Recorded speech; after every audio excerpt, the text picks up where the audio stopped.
we have to find out the order of basicity in following amines. We all know that amine are Lewis base because the presence of lone pair of electron, nitrogen atom पर lone pair of electron present होते हैं, that's why amine जो होती हैं वो Lewis base की तरह act करती हैं, वो अपने इलेक्ट्रॉन को डोनेट कर सकती हैं। अब ऐसे जितने भी फैक्टर्स जो amine के lone pair ऑफ इलेक्ट्रॉन्स की डेंसिटी को इंक्रीज करते हैं, ऐसे जितने भी फैक्टर्स हैं वो सभी फैक्टर्स ये जो एमाइंस होते हैं उनको क्या करते हैं, मोर बेसिक बनाते हैं। अब देखिए अगर हम लोग यहाँ पे देखें तो जो Br है, Br का कौन सा इफेक्ट होता है, माइनस आई। माइनस आई होने की वजह से वो इलेक्ट्रॉन्स को विड्रॉ करता है, और जब वो इलेक्ट्रॉन को विड्रॉ करता है तो यहाँ पे नाइट्रोजन एटम पर इलेक्ट्रॉन की डेंसिटी को वो डिक्रीज करता है। इट मीन्स Br एटम जो है वो नाइट्रोजन एटम पर इलेक्ट्रॉन की डेंसिटी को डिक्रीज कर रहा है। इसका मीनिंग ये हो गया कि जो Br एटम है वो उसकी वजह से एमाइन की बेसिसिटी जो हो रही है वो कम हो रही है। अब देखिए Br जो है वो इंडक्टिव इफेक्ट शो कर रहा है, और इंडक्टिव इफेक्ट जो होता है डिस्टेंस डिपेंडेंट इफेक्ट होता है, तो जितनी डिस्टेंस बढ़ती जाएगी इसका इफेक्ट उतना, इफेक्ट का मैग्नीट्यूड, इंडक्टिव इफेक्ट का मैग्नीट्यूड उतना क्या होता जाएगा, वीक होता जाएगा।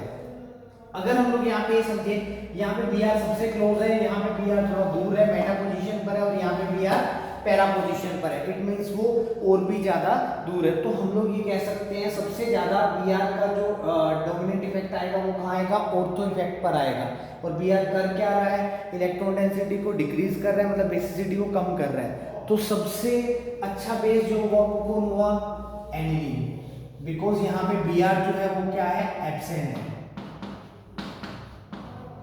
यहाँ पर Br एब्सेंट है, तो सबसे बेटर बेस इनमें क्या हुआ, एनिलीन, मींस ए जो है वो सबसे अच्छा बेस हुआ। उसके बाद ये Br जितना ज्यादा दूर होगा वो उतना ज्यादा गुड बेस होगा।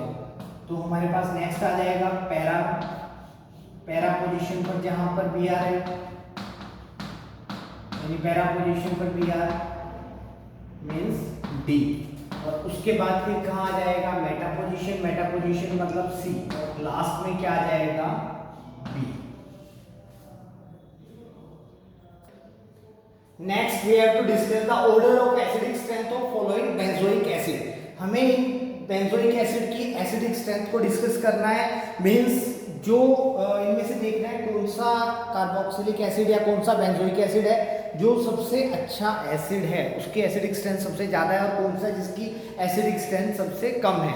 तो देखिए बच्चों, जब भी कार्बोक्सिलिक एसिड या बेंजोइक एसिड का अगर क्वेश्चन आता है, सपोज बेंजोइक एसिड का क्वेश्चन आता है, तो यहाँ पे आप ये याद रखिएगा एक इफेक्ट होता है that is called ortho effect. इसको हम लोग कहते हैं ऑर्थो इफेक्ट। ऑर्थो इफेक्ट का मीनिंग है कि अगर बेंजोइक एसिड ऑर्थो सब्स्टिट्यूट होगा तो वो सबसे ज्यादा क्या होगा, एसिडिक होगा। वेदर ये ग्रुप हमारा इलेक्ट्रॉन विड्रॉइंग हो या इलेक्ट्रॉन रिलीजिंग हो, कुछ भी हो, अगर कोई ग्रुप अगर ऑर्थो पोजीशन पर बेंजोइक एसिड के प्रेजेंट होता है तो वो कार्बोक्सिलिक एसिड या वो बेंजोइक एसिड सबसे ज्यादा स्ट्रॉन्ग एसिड होता है। तो हमारे पास जो आ रहा है वो ये आ रहा है कि हमारा सबसे ज्यादा स्ट्रॉन्ग एसिड कौन सा होगा। सपोज हम इनको नंबरिंग कर देते हैं ए, बी, सी और डी।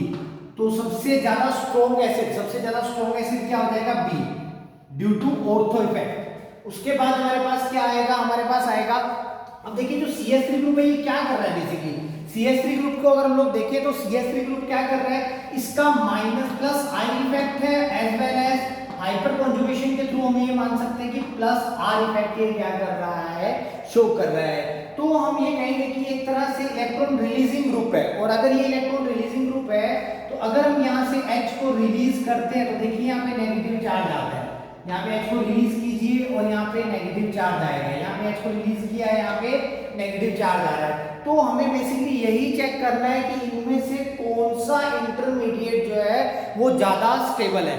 हमें सभी को पता है कि अगर चार्ज आ जाए, चाहे वो पॉजिटिव चार्ज हो केमिस्ट्री में स्पीशीज पर या नेगेटिव चार्ज हो, चार्ज क्या करता है, हमारी ऑर्गेनिक स्पीशीज को अनस्टेबल करता है। अब यहाँ पे चार्ज जिसका रिलेटिवली कम होगा वो इंटरमीडिएट ज्यादा स्टेबल होगा, और जो इंटरमीडिएट ज्यादा स्टेबल होगा वही क्या होगा, H को जल्दी रिलीज करेगा क्योंकि वो इंटरमीडिएट जल्दी बनेगा, और जल्दी बनेगा मतलब वो H को रिलीज जल्दी करेगा। तो हम ये कह सकते हैं कि वही जो हमारा कार्बोक्सिलिक एसिड है वो क्या होगा, ज़्यादा स्ट्रॉन्ग एसिड होगा। तो ऑर्थो इफेक्ट की वजह से बी हमारा फर्स्ट नंबर पे आ गया। सेकंड नंबर पे देखिए CH3+ और प्लस आर इफेक्ट शो कर रहा है, दैट्स व्हाई ये क्या करेगा, इलेक्ट्रॉन को रिलीज करेगा। तो इलेक्ट्रॉन को रिलीज करेगा तो नेगेटिव चार्ज की डेंसिटी को इंक्रीज करेगा, यानी कि ये नेगेटिव चार्ज की डेंसिटी को क्या कर रहा है, इंक्रीज करना है। तो हमें नेगेटिव चार्ज की डेंसिटी को इंक्रीज नहीं करना, हमें तो ये सोचना है वो ज्यादा स्ट्रॉन्ग एसिड होगा जहां पे नेगेटिव चार्ज कम से कम होगा। तो सबसे कम कहां आ रहा है, इस बी को छोड़ दीजिए, that is due to ortho effect. सबसे कम कहां आएगा हमारा जो स्टैंडर्ड कंपाउंड है, मींस ए।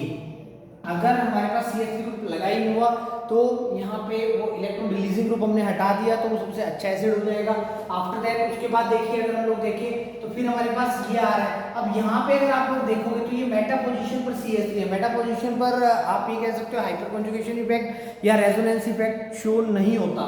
तो यहाँ पे CH3 इलेक्ट्रॉन रिलीज कर रहा है just because of plus I effect. और अगर हम लोग यहाँ पे देखिए तो यहाँ पे CH3 रिलीज कर रहा है प्लस आई की वजह से भी और plus hyperconjugation effect R की वजह से भी। तो हम ये कह सकते हैं कि यहाँ पे इलेक्ट्रॉन रिलीज कम हो रहे हैं, यहाँ पे नेगेटिव चार्ज कम, रिलेटिवली कम इंटेंसिफाई हो रहा है जब हम इन दोनों को कंपेयर कर रहे हैं। तो हमारे पास नेक्स्ट क्या आ जाएगा, सी आ जाएगा, और सबसे लास्ट में क्या आ जाएगा हमारे पास डी आ जाएगा।